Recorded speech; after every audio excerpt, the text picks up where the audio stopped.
नमस्कार दोस्तों, बात करेंगे लखनऊ की धरती पर खेले गए ऐतिहासिक मैच भारत वर्सेस इंग्लैंड की। और इंग्लैंड ने टॉस जीतकर पहले फील्डिंग करने का डिसीजन लिया और भारतीय कप्तान भी पहले फील्डिंग ही करना चाहते थे, क्योंकि इस वर्ल्ड कप के हर मैच में भारत ने पहले बैटिंग ही की है। और जैसे ही भारतीय कप्तान बैटिंग करने के लिए आए तो उन्होंने अपने इरादे साफ दिखा दिए थे कि इंडिया एक बड़े स्कोर के लिए जा रहा है। छक्के चौकों की बारिश अभी उन्होंने शुरू ही की थी कि शुभमन गिल क्लीन बोल्ड हो गए और इंग्लैंड को अपनी पहली खुशी मिल गई। इसी के साथ पहला विकेट उनको मिल गया शुभमन गिल के रूप में, जो 9 रन बनाकर आउट हुए। भारत का स्कोर उस टाइम 26 रन था और उसके पीछे पीछे विराट कोहली भी अपनी पहली बॉल को फेस करते हुए अपने सबसे प्यारे दोस्त, जिनका नाम वो ग्राउंड पर बार बार लेते रहते हैं, बेन स्टोक्स को अपना कैच थमा बैठे। विली ने उनका विकेट लिया और अभी इंग्लैंड को दूसरी खुशी इस मैच में मिल चुकी थी। लेकिन पीछे पीछे श्रेयस अय्यर, इस खिलाड़ी को बार बार मौके मिल रहे हैं लेकिन ये उन मौकों को भुना नहीं पा रहे हैं। 4 रन बनाकर आउट हो गए और अब भारत मुश्किलों में पड़ गया, क्योंकि भारत के 3 प्रमुख बल्लेबाज 40 के स्कोर पर पवेलियन लौट चुके थे। लेकिन दूसरी साइड रोहित शर्मा हिट लगाते रहे और इस बीच रोहित शर्मा को आउट भी दिया गया, जो कि लेग स्टंप को छोड़ती हुई बॉल जा रही थी और रिव्यू के चलते वो बच गए। लेकिन फिर उसके बाद उन्होंने अपना 50 कंप्लीट किया। भारतीय खेमा खुश था, क्योंकि इकलौते कप्तान रोहित शर्मा भारत की उम्मीद की किरण बने हुए थे। बखूबी साथ दिया उनका केएल राहुल ने, जो कि अच्छे टच में लग रहे थे। लेकिन इस बीच एक गलती कर बैठे और हवा में शॉट खेलकर वो भी आउट हो गए। 39 रन का महत्वपूर्ण योगदान उन्होंने दिया। अब जो भारतीय पारी संभली हुई नजर आ रही थी वो फिर से केएल राहुल के आउट होने के बाद लड़खड़ा गई। उसके थोड़ी ही देर बाद भारतीय कप्तान भी एक सेल्फलेस शॉट खेलते हुए कैच आउट हो गए। वो अपने माइलस्टोन के लिए नहीं खेल रहे थे, उन्होंने दिखा दिया कि वो टीम के लिए खेल रहे थे। वो शतक बनाने के लिए नहीं खेले और एक बड़ा शॉट लगाने के चक्कर में, क्योंकि भारत की रन रेट भी नीचे जा रही थी,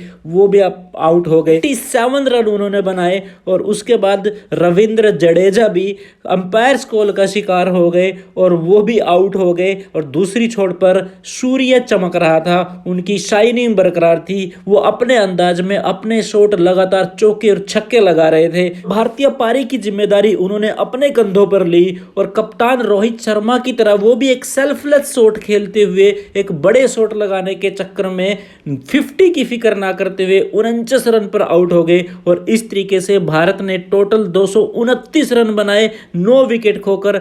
अब इंग्लैंड को चाहिए थे 230 रन, वो भी 50 ओवरों। लग रहा था कि इंग्लैंड बहुत ईजिली ये मैच जीत जाएगा, क्योंकि उसके दोनों ओपनर एक अच्छे टच में लग रहे थे, अच्छे शॉट्स वो लोग ग्राउंड के चारों ओर लगा रहे थे।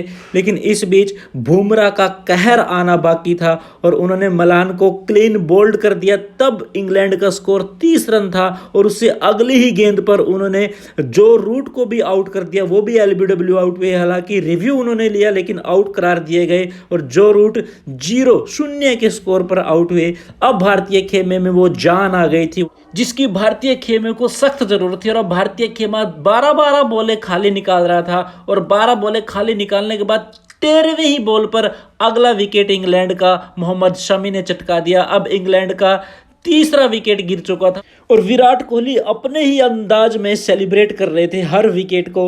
और उसके बाद चौथा विकेट भी बहुत जल्दी ही इंग्लैंड का गिर चुका, उसको भी मोहम्मद शमी ने आउट किया। जो ब्रेस्टो खतरनाक लग रहे थे वो 14 रन बनाकर आउट हुए और फिर एक और खुशी। और अब बारी थी कुलदीप यादव की, जिनकी उंगलियां अभी गेंद पर घूमनी बाकी थी। और ये कप्तान जोस बटलर को समझ में नहीं आ रहा कि बॉल कैसे उनकी विकेटों में आके घुस गई।